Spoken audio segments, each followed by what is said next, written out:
Hi guys, welcome back to Where the Gnomes Live. I have a video for you that I wasn't even planning on making. I ended up making these hollow logs the other night, and these are the first hollow logs that I've ever made. I've made a number of trees over the years, but I've never attempted hollow logs, and these were really fun to make. The reason why I made these was I am working on a new background scene for my blog. It's for stop animation and also for taking photos. And I recently have used this background for some of my crochet patterns.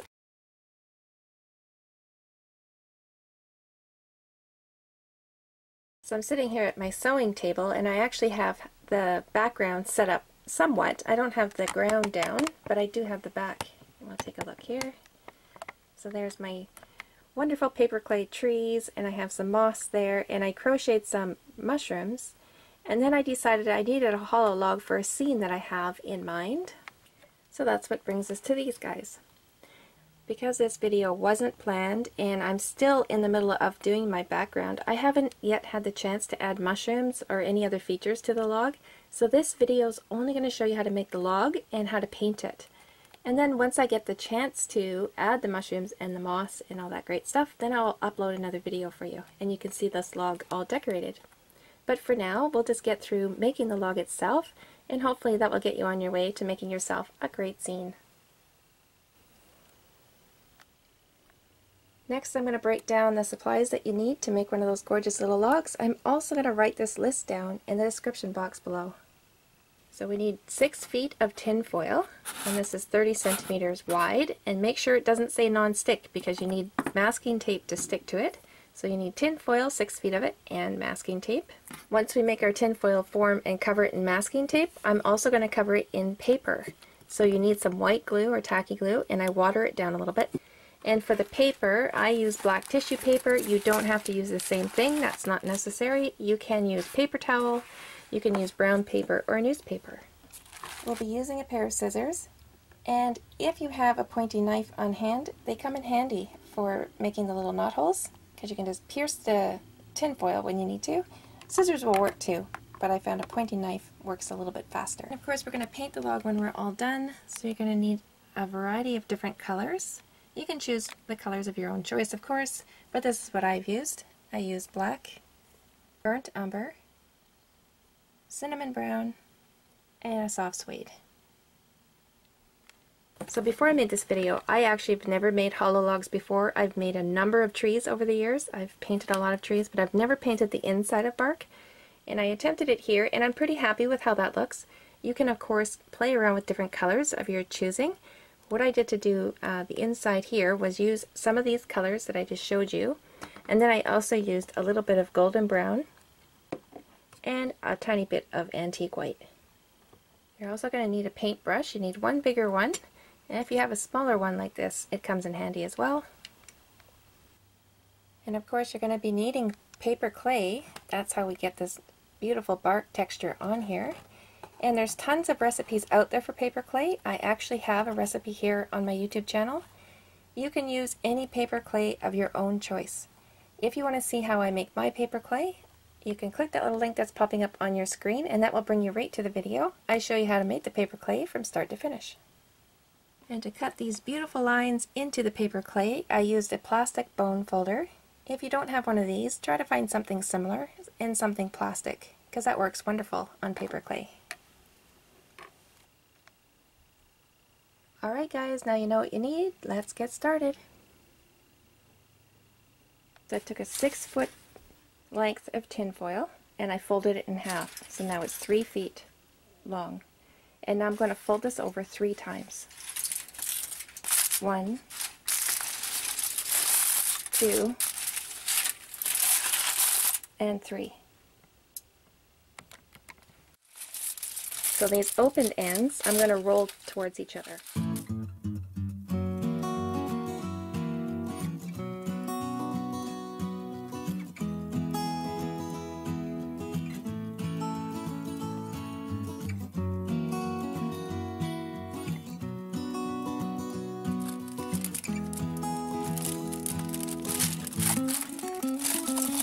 Okay, I'm going to put a piece of tape to hold that shape. I don't overlap it too far.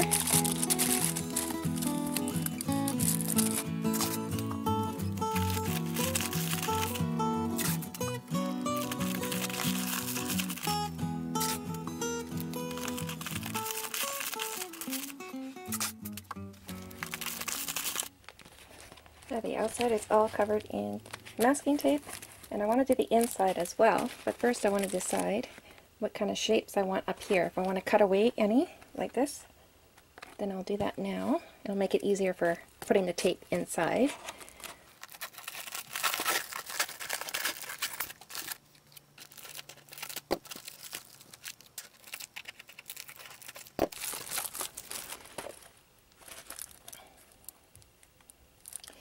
And now I will lay some tape inside there.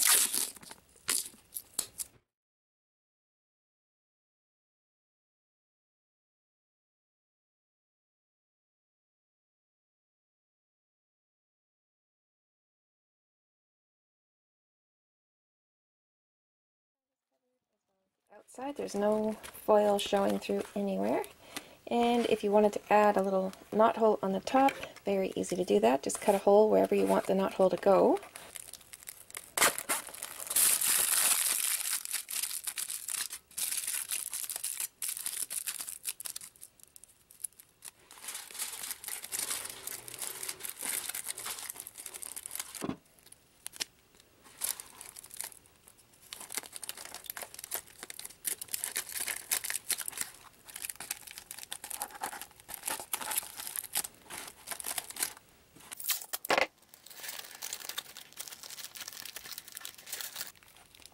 I put a little hole here too, and I was just thinking maybe I'll add a little branch coming off of here as well.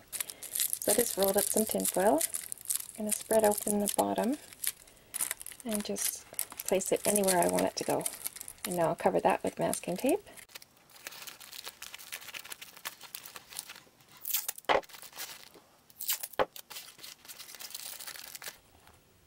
So now we are ready for the next step. And what I do, and you don't have to do the same thing, you can do whatever you want from this point on. I cover mine with black tissue paper, and this is very, very cheap. I get mine at the dollar store. You can cover this with newspaper, paper towel, brown paper. So what I do is I take tacky glue and I've watered it down just a little bit. I don't measure it out. I just water it down so it's easier to brush on top of the surface. Tacky glue is very, very thick, and it's hard to paint over paper when it's so thick, so I like to water it down. Okay, and I just lay that over top.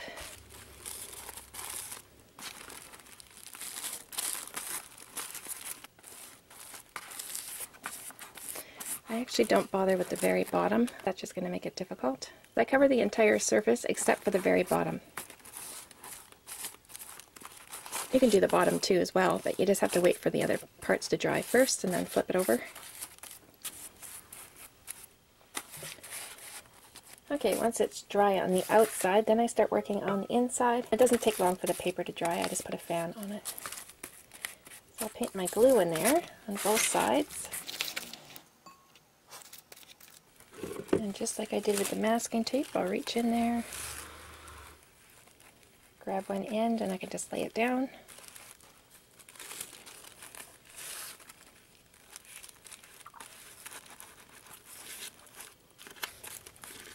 We are now ready for the paper clay, and I'm going to be working inside out, so I'm going to put paper clay on the inside first.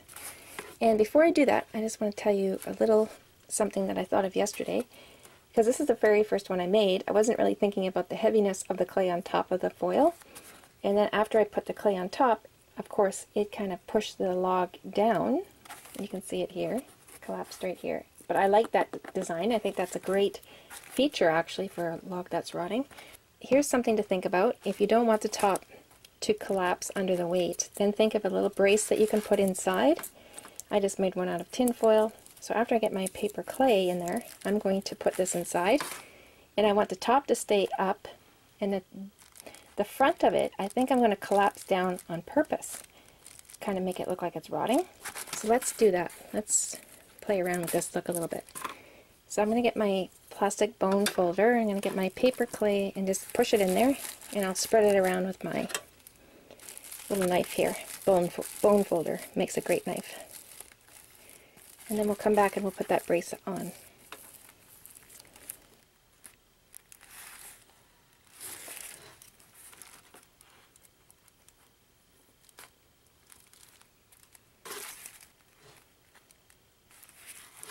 And the front, like I said, I'm going to collapse it a little bit after I get the paper clay on the top.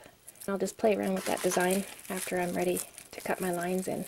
And you want a nice thin layer. The thicker the layer, the longer it's going to take to dry. And paper clay takes a really long time to dry already.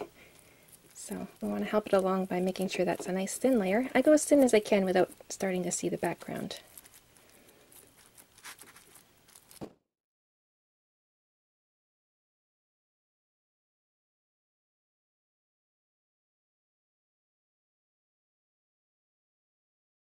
Okay, my paper clay is on, and my brace did fall out a few times. I had to keep putting it back in there, and then I had to readjust it just before I turned the camera back on. But yeah, that's the first time I've tried that, so it's working well now. And like I said, the front here, I'm going to collapse that a little bit and push that down.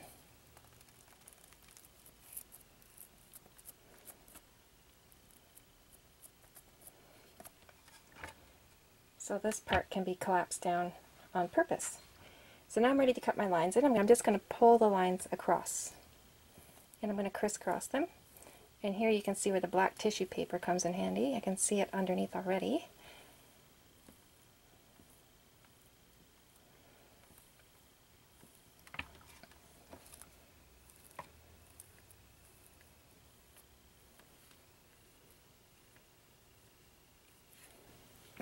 Anything you do to this now, once it's dry, it's going to keep that shape forever. So I was just looking on Google at the ends of hollow logs, and you can see where the bark is separating from the tree itself. So that's what I'm trying to recreate here. Okay, and from this point, you can, if you have a nice sunny day, take advantage of that free energy and stick it out in the sun for as long as it can stay out there. If you don't have sun, use fans on it, otherwise it's going to take a super long time to dry. And if you want to, you can dry it in the oven at the lowest setting. I'm going to go stick mine in the oven actually, and I'll time it and see how long this takes to dry. So it just came out of the oven, and it took 5 hours to dry it completely, and that was on 175. So 5 hours is a very long time. I've done most of my paper clay I've dried in the sun or under fans. Usually I leave it overnight under fans. That's a lot of energy to use, 5 hours of the oven. But I did want to see how long it would take using the oven. So, and now I can pop out this brace in here. Okay, you can see I ended up with a hole in there. I can file that down.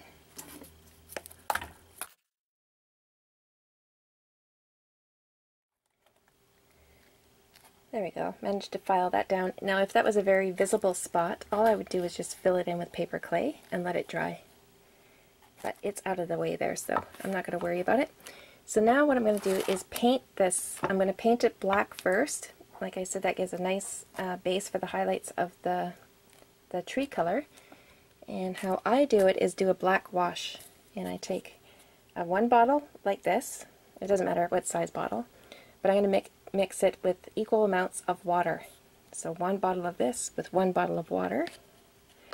And I have a big brush and a little brush so I can get in the little nooks and crannies. You don't want any white spots. So you'll notice right away, mixed with that water, that paint just flows into every little crack that it needs to.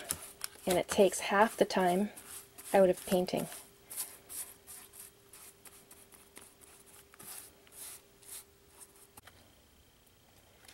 Okay, the black is all dry, and you'll notice after it is dry, the black coat, once you turn it and look at it at different angles, you'll find little white spots.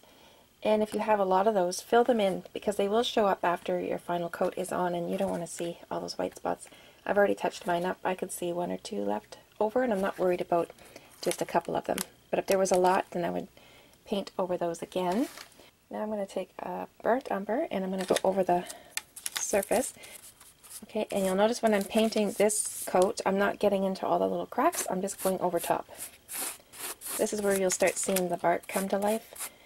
And I don't want to get into all the cracks. I want to have some of that black showing through. Now, like I said, my hollow log, I just made my first one the other night. This is my second one now. I haven't totally figured out the color for the inside yet, but I will. before this tutorial is over. I'm thinking I will look at some more pictures on Google and just see the color of the inside of hollow logs, and I'll go from there. But I do know around the front part, around the front of the opening, it will be a little bit darker than the rest, depending on how long it's been out in the open air, rotting away on the ground.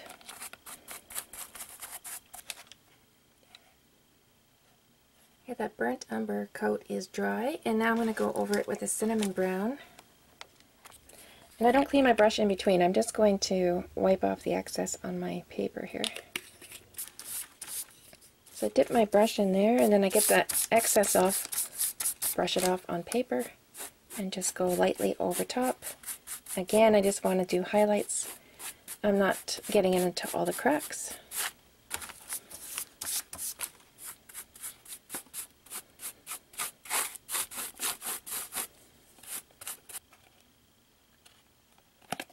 I'm just going to set that aside for a few minutes, and then we'll do the final highlight color.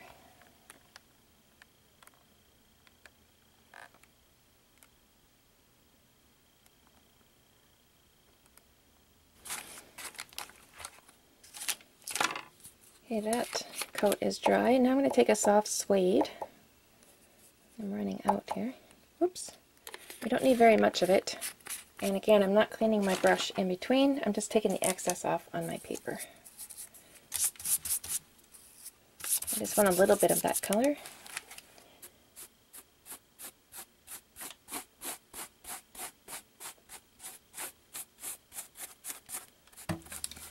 Okay, the inside, I'm still not completely sure, but I'm going to try this golden brown. And I'm just going to go very lightly. I'm going to take my smaller brush. And I'm going to go very lightly and just see if I can just add a little bit of color in there. Just highlight it.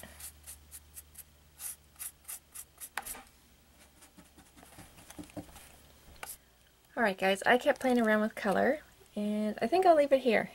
I added in that golden brown, toned it down quite a bit with that soft suede, used some brown again and some black. Yeah, I think that looks pretty good.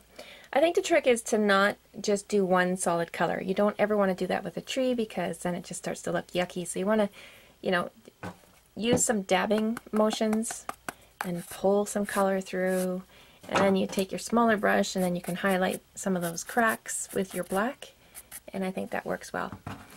Alright, so the next thing I want to show you is with the black. So I would take my smaller brush, and what I do is just shadow out different areas here and there, just to give the log or the tree even more depth. I just go around and just shadow it out in little areas like this. It adds a lot of depth to your overall finished piece. So when I dab my brush in there, again, just getting the excess off, and then go in anywhere where you think there should be a little bit of a shadow. Around the bottom of this knothole. Any deep, deep cracks, I would put some extra black in there. And after I'm all done, I take that soft suede again, just a tad of it, and anywhere where there's protruding parts, I highlight those. And again, that just like the shadowing does, it adds a lot of depth to the tree.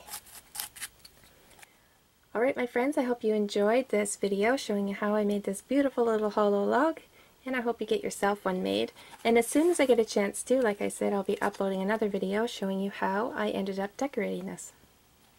Until then, I hope you have fun crafting, and we'll see you super soon.